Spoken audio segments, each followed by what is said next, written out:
J'aimerais vous poser une question. Je la pose dans toutes mes conférences, quel que soit le thème. J'ai vraiment besoin de savoir, avant de débuter, pour mieux vous connaître, quelles sont les personnes ici présentes qui aiment beaucoup, beaucoup, beaucoup rire. Levez la main, les bonnes rieuses, personnes qui aiment avoir du plaisir. J'ai besoin de savoir ça. Hey, c'est bon. Les deux mains? C'est bon, les deux mains. C'est bon les deux mains. Non, pas rire des autres, là. Non, rire en général. Ah, ça change tout. Est-ce que vous croyez que c'est possible d'avoir du plaisir de rire et d'apprendre des choses nouvelles? Alors, ce soir, on va apprendre, sous le titre « Faites l'amour, devenez riche et restez mince », que vous et moi, des fois, on mérite beaucoup plus que ce qu'on a dans notre vie. Mais on ne sait pas trop comment faire pour transformer notre qualité de vie et avoir de l'abondance. Alors, c'est ce qu'on va discuter ce soir dans le rire et dans le plaisir, à partir de questionnements, et puis avec de la musique, parce qu'on va danser aussi. J'espère que vous aimez danser. On va bouger un petit peu. Maintenant, moi, je viens d'un milieu assez pauvre. Et quand j'étais jeune, chez nous, on est cinq enfants, et j'ai une sœur, Louise, qui est 3 ans plus âgée que moi. Et quand j'étais jeune, ma mère, elle me disait, « Ah, toi, André, là, tu vas avoir du succès dans la vie.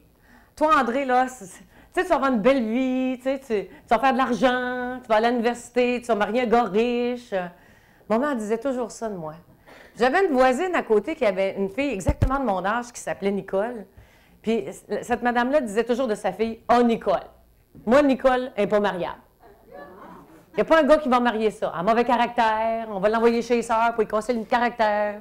Ça va être notre poteau de vieillesse. » Puis elle et moi, on avait la même âge. On vivait sur la même rue. Et de temps en temps, j'étais couchée, là, j'avais 4 ans, 5 ans, 6 ans. Le soir, j'étais couchée, il y avait de la visite. Puis maman, elle disait tout le temps, « Oh, André, elle ne m'inquiète pas. André, elle va être dans l'abondance, elle va marier un gars riche.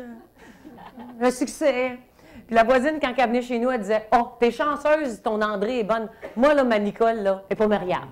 Pas un gars qui va marier ça. » Qu'est-ce que vous pensez qui arrive à un enfant à qui on répète toujours les mêmes affaires pendant des années de temps?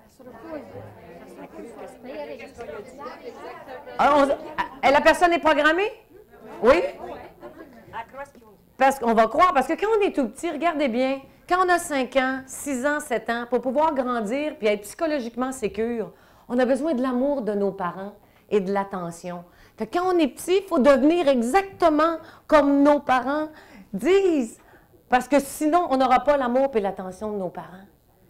Fait que ce soir, on va partir, on va faire un voyage, vous et moi, parce qu'on va aller voir qu'est-ce qu'il y a dans votre tête.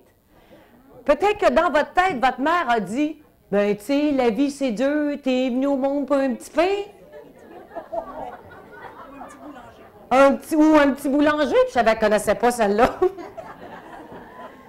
Alors, moi, là, j'étais jeune, hein, puis ma mère, elle me codait, sans s'en rendre compte, d'une façon positive. Elle me disait, c'était pour avoir l'abondance. Puis votre cerveau, quand vous êtes petit, mon cerveau, c'est comme un poste de radio. C'est comme à la fois un récepteur, fait que je recevais l'information de ma mère. Je vais être riche, je vais être dans l'abondance, je vais bien réussir, je vais pogner un gars riche. Mon cerveau droit pognait ça. Et l'hémisphère gauche de votre cerveau, dans votre radio, c'est un émetteur. Et dans mon hémisphère gauche, ma logique, ça disait, bien, ma mère me l'a dit. Ma mère, c'est une adulte. Si elle me le dit, elle a raison. Et regardez bien, dans votre cerveau, quand l'émotion est supportée par la logique, bingo, ça devient un programme. Ça s'en va se cacher dans votre subconscient. Puis votre subconscient, mon subconscient, il est nono. Fait pas de différence si le code est positif ou négatif. Alors, pendant ce temps-là, écoutez-moi bien, ça c'est la partie sérieuse, après ça on va s'amuser. Présentement, pendant que vous m'écoutez, il y a 10 millions de cellules qui meurent. C'est beaucoup, hein? Puis il y a un remplacement des cellules, il y a des nouvelles cellules. Et les nouvelles cellules, quand elles viennent au monde, elles vont chercher votre code génétique. 50% de vos cellules, c'est votre code génétique de vos parents.